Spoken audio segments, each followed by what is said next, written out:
2025-এর উচ্চ মাধ্যমিক পরীক্ষার রেজাল্ট কবে আসতে চলেছে?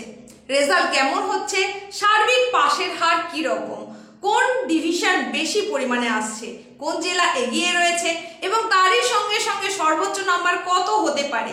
মেধা তালিকার কতজন স্থান পেতে পারে? বিশেষ সূত্র মারফত পাওয়া খবর অনুসারে এই সমস্ত তথ্য খুঁটিনাটি সমস্ত কিছু নিয়ে আজকের ছোট্ট উপস্থাপনা। তাহলে মনোযোগ সহকারে দেখে নাও এবং বুঝে নাও, তোমরা যারা ভীষণ উৎকণ্ঠার মধ্যে রয়েছো কি হতে চলেছে, তুমি যে পরীক্ষাটা এই বছর দিয়ে দিলে, পুরনো সিলেবাসের লাস্ট উচ্চ মাধ্যমিক পরীক্ষা যেটা তুমি দিয়েছো, সেই পরীক্ষার রেজাল্ট কেমন আসতে চলেছে। প্রথমেই তোমাদের বলি, এই 2025-এর উচ্চ মাধ্যমিক পরীক্ষা কবে শুরু হয়েছিল? না, মার্চ মাসের 3 তারিখে। এই মার্চ মাসের 3 তারিখে তোমাদের পরীক্ষা শুরু হয়েছিল আর গত 18ই মার্চ পরীক্ষা শেষ হয়েছে। এই পরীক্ষায় তোমাদের মোট পরীক্ষার্থীর সংখ্যা যা ছিল তার মধ্যে পরীক্ষা দিয়েছে 5,09,000। আজ তোমাদের যেটা বলছি সেটা হচ্ছে যে তোমাদের খাতা দেখার কাজ কিন্তু একেবারে কমপ্লিট, স্ক্রুটিনিও চলছে, তাই খুব তাড়াতাড়ি তোমাদের রেজাল্ট আসতে চলেছে। মূলত 3 থেকে 4টে ডেট তোমরা ধরে রাখতে পারো, 18, 19, 20 এর মধ্যে তোমাদের রেজাল্ট আসতে চলেছে। এইবার আসি কিরকম হচ্ছে পাশের হার। দেখো, উচ্চ মাধ্যমিকের ফলাফল কিন্তু বরাবরই ভালো হয়, মাধ্যমিকের থেকে অনেক বেশি ভালো হয় উচ্চ মাধ্যমিকের রেজাল্ট। এইবারেও তার ব্যতিক্রম একেবারেই নয়, বরং অন্যান্য বারের তুলনায় এইবারের ফলাফল আরো ভালো। তার কারণটা সেটাও তোমাদেরকে আগেই অন্য ভিডিওর মাধ্যমে জানিয়েছি যে তোমাদের পুরনো সিলেবাসের শেষ এটাই, তাই যত সম্ভব পরীক্ষার্থীকে পাস করিয়ে দেওয়ার একটা চেষ্টা সংসদের তরফ থেকে থাকছে। সেই হিসাবে বলা যায় যে তোমাদের পাশের হার কিন্তু 90% আপ অবশ্যই হচ্ছে। গত বছর অর্থাৎ 2024-এ পাশের হার ছিল 89.99%।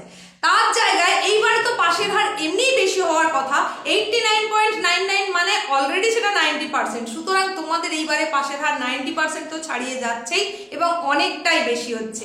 আর রেজাল্ট কিরকম হচ্ছে সে সম্পর্কে বলি।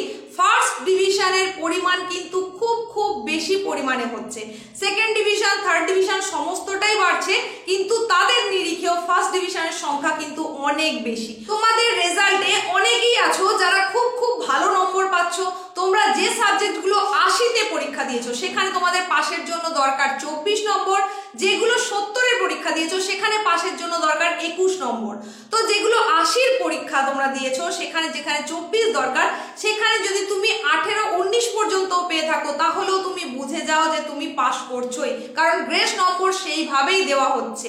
দরাজ মনে খাতা দেখতে বলা হয়েছে, খুব নরম ভাবে খাতা দেখতে বলা হয়েছে, সংসদের তরফ থেকেই সেই রকম ইনস্ট্রাকশন এক্সামিনারদেরকে দেওয়া ছিল।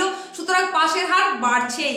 আর তোমাদের যে সমস্ত সাবজেক্ট 70-এর ছিল 21-এ পাস, সেইগুলোতেও কিন্তু তোমরা যারা 16, 17 পর্যন্ত পাচ্ছ তাদেরকেও পাস করিয়ে দেওয়া হচ্ছে। তাই তোমরা পরীক্ষা দেওয়ার পর যে রেজাল্টটা আশা করছিলে তার থেকে অনেক বেটার রেজাল্ট হতে চলেছে। তাই একেবারে ভয় ভীতি চিন্তার কিচ্ছু নেই, রেজাল্ট অনেক ভালো হচ্ছে। সমাজ মাধ্যমের বিভিন্ন জায়গায় একটা ডেট খুব ঘোরাফেরা করছে, সেটা হচ্ছে 8ই মে নাকি আসতে চলেছে তোমাদের রেজাল্ট। এই প্রসঙ্গে বলে রাখি, 2024-এ অর্থাৎ গত বছর রেজাল্ট আউট হয়েছিল 8ই মে। এটা কিন্তু এই বছরের ডেট নয়, সম্ভাবনা একটা থাকতেই পারে, কিন্তু তার মানে এই নয় ওই ডেটেই আসছেই। অফিসিয়াল নোটিফিকেশন ছাড়া সেইভাবে জোরের সঙ্গে কেউই বলতে পারে না। তবে সম্ভাব্য সময়টা কিন্তু যেটা তোমাদের বললাম, থার্ড উইক নাগাদ আসতে চলেছে তোমাদের রেজাল্ট। বিভিন্ন সাবজেক্টে যেমন প্রচুর নম্বর আসছে, তার মধ্যে একটা অন্যতম সাবজেক্ট অবশ্যই ভূগোল। ভূগোলে কিন্তু প্রচুর নম্বর আসছে। আরো বিভিন্ন বিভাগের বিভিন্ন সাবজেক্টের রেজাল্ট ভালো হচ্ছে, তবে ম্যাথটা একটু গড়পড়তা নাম্বার আসতে চলেছে এবং তারই সঙ্গে সঙ্গে কিন্তু কেমিস্ট্রি এই জায়গাটাতেও নাম্বারটা একটু কম হচ্ছে। বেশি ভালো রেজাল্ট হচ্ছে সায়েন্সের, বায়োলজিতে এই জায়গায় খুব ভালো রেজাল্ট হচ্ছে, তার সঙ্গে ফিজিক্সেও ভালো নাম্বার আসছে। কমার্সের জন্য কিন্তু অ্যাকাউন্টেন্সিটায় গড়পড়তা নাম্বার আসছে, বাকি সাবজেক্টগুলো ঠিকই রয়েছে। আর আর্টসের মূলত সমস্ত সাবজেক্টই প্রায় একই রকমই ভালোই রেজাল্ট হচ্ছে, 2-একটা সাবজেক্ট ছাড়া। এডুকেশনে যেমন একটা গড় নাম্বার আসছে, এটা তোমাদেরকে আগেই জানিয়েছিলাম। আর যেটা জানানোর বিষয় সেটা হচ্ছে জেলা ভিত্তিক ফলাফল কিন্তু বেশ ভালো হচ্ছে।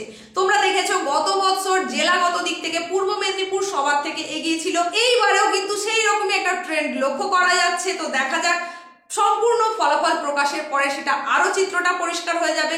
তুমি কোন জেলা থেকে এখন দেখছো, তুমি কি রকম ফলাফল আশা করছো সেটা কমেন্টে অবশ্যই জানাতে পারো। এইবার তোমাদের যেটা জানাবো সেটা হচ্ছে রেজাল্ট প্রকাশের সময়, সম্পূর্ণ ফলাফল প্রকাশের সময়। দেখো, WBCHAC বোর্ড অর্থাৎ উচ্চ মাধ্যমিক শিক্ষা সংসদ বোর্ডের তরফ থেকে অফিসিয়ালি বিজ্ঞপ্তি প্রকাশ করা হবে। প্রেস বিজ্ঞপ্তির মাধ্যমে সেই ফলাফল, চূড়ান্ত ফলাফল প্রকাশ করা হবে। সংসদের অফিস থেকেই সেটা করা হবে। হয়তো তোমাদের এই ফলাফল আসতে পারে দুপুর নাগাদ, 12টা থেকে 1টা, এই টাইমটা নাগাদ আসতে পারে। বিকেলের দিক থেকে তোমরা ওয়েবসাইট ভিজিট করে দেখতে পারো। তো তোমাদের প্রত্যেকের ফলাফল খুব খুব খুব ভালো হোক, এই শুভকামনার সঙ্গে আজকের মতো এখানেই শেষ করলাম। নতুন কোনো আপডেটের সঙ্গে খুব তাড়াতাড়ি দেখা হচ্ছে।